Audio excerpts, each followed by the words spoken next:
So today we actually have quite a bit of interesting news coming in regards to Manchester United. News coming in from very reliable and trustworthy sources, including Laurie Whitwell and David Ornstein. Not just about transfer plans, what's realistic, what's not realistic, but updates on midfielders, which I think is really, really important.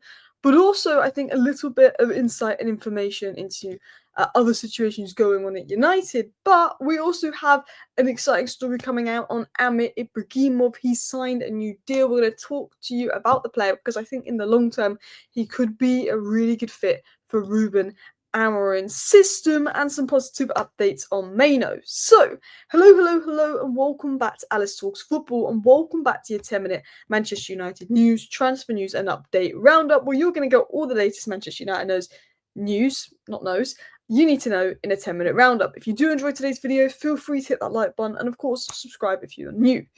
So, new deal done. Amir Ibragimov has signed his first professional contract for Manchester United. Boom! Get in. I'm going to talk to you about this guy in a second. United trying down another top talent. We had Bentito Mantato sign a new deal not long ago, and now Amir Ibragimov has signed a new deal. And I remember a couple of years ago, everybody talking about him because I think he scored against Liverpool's under 16s and under 18s in the same day. It was under 14s and under 16s when he was just 14 years of age. Absolute baller. Amir Ibragimov signed his first professional contract with United today, one of the most exciting talents at Carrington right now, a left winger / second striker. He can play all across the front sort of four, but he's definitely prefers the left and prefers more of the inside of the left rather than holding the width. He's powerful and accurate with his shooting. He's got good ball striking. He's got good pace and power. I think he could do well in the Premier League. Out of all the Man United players, I'd say he reminds me the most of Rashford, but he's still quite different to Rashford. If I was going to talk about what we've got at United, he's agile, good in the tight spaces, effective at multiple attacking roles and top decision making. I'd say a bit of Ahmad and a bit of Rashford if I was going to compare him to maybe any player at United. But he's very unique. So he can play left wing, attacking midfield, and right wing. I think he would play left 10 in Ruben Amorim's system. But he excels across all attacking roles, but particularly as an inside forward. He's the type of he's the type of forward winger attacker that's going to get goals and assists. That's what he does in the academy. That's what he could do in the first team. He's got those goal scoring instincts. He's got the ability to create. For me, I think he's that kind of player that can get the goal, that can get the assist, that could influence a game. The kind of player I like. He's good at making decisions between the lines, which I think is a very good trait to have, especially as a young player. I think from what I've seen of him, he's always looking like he can get in dangerous spaces and sort of make an impact. I feel like his IQ, awareness, and vision is very, very good for his age. And I think, we were sort of talking about Garnacho, and I was saying, Garnacho can get so many dangerous areas and be such a threat. But sometimes Garnacho, he looks like a kid on the pitch if he's not winning his duels or some of his decision making. Whereas I think Amir is quite mature for his age, and I think that's shown through the youth ranks. Very good at dribbling the ball, very good in tight spaces, which I think Ruben Amorim would like. Again, I'm not expecting him to play for Ruben Amorim for years to come, but he's someone that could break through in the next year or two, potentially. But he's not going to be the ready-made product for a while. But he likes to go at defenders, likes to go 1v1, likes to carry the ball, which is what Ruben Amorim likes. And very, very elegant dribbler. Good touch, good control.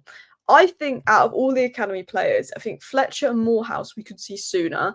Bentito Mantato and Amir Ibragimov, I think, do have a good chance of potentially coming through. And I think Sekou Kone could have a debut soon as well. He's fast. He gives you the edge on the wing, as I said.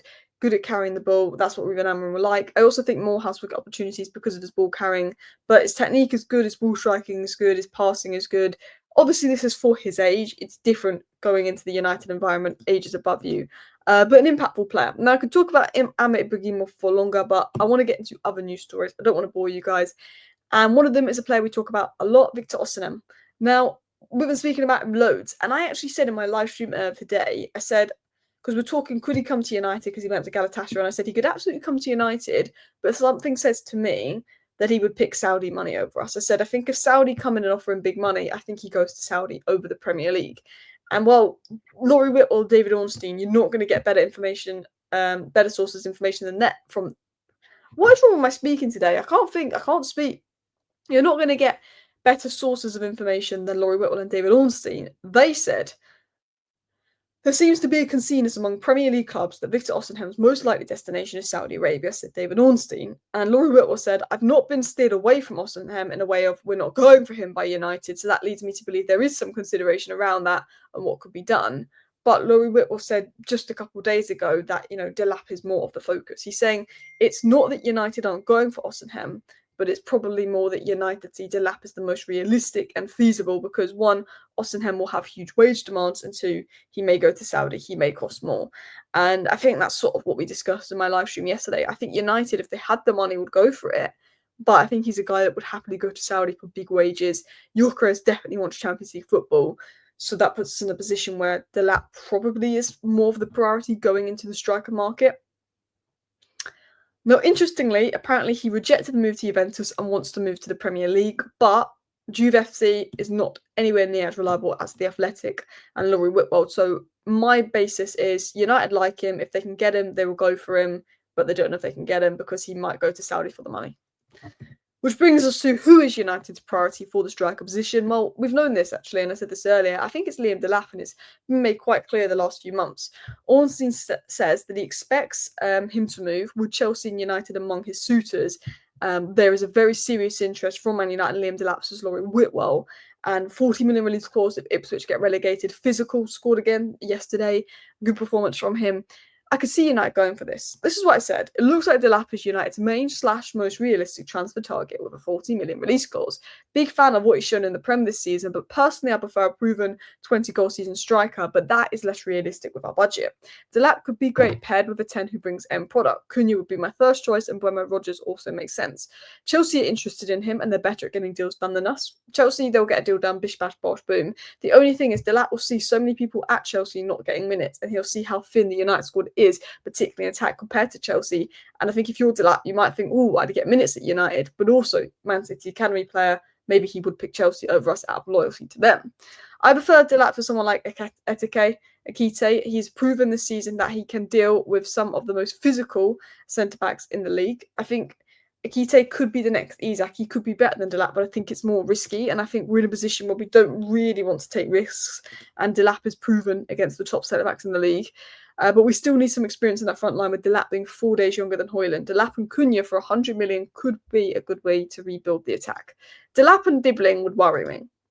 Delap and Diao, a very unknown winger, would worry me.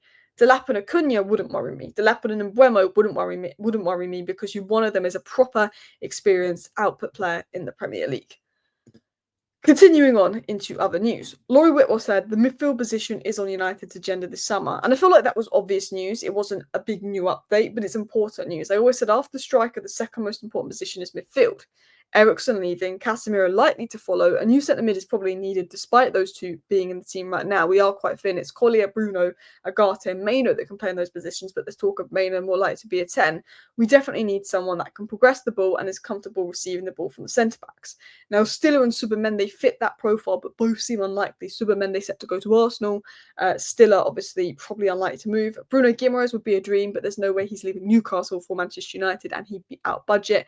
Camavinga, Tchouameni, we've got to get real. You know what I mean? I think Wharton is the ideal profile, but he looks like he's going to be too expensive. So I do think in regards to that position, Hayden Hackney could be one to watch.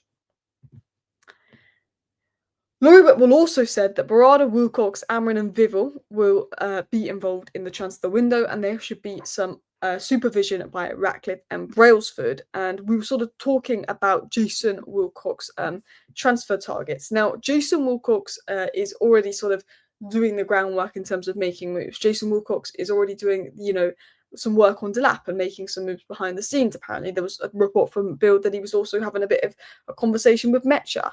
We know that Jason Wilcox likes Metcha. We know that he likes Liam Delap. We know that he likes Tyler Dibbling. We know that there's a lot of players out there that Jason Wilcox likes, and that, him and Vivel and Barada have already started making some little moves ahead of the window.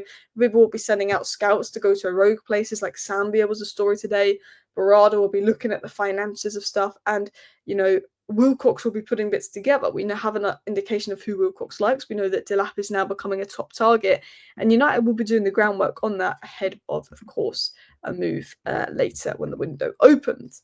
David Ornstein said the obvious, and I've been saying this for weeks. If you watch my live streams, Mason Mount will not leave United this summer. United will focus on keeping him fit because they think he's a good fit for Amorim's setup. Furthermore, no club will offer United the level of money to produce a profit. I've said this for weeks.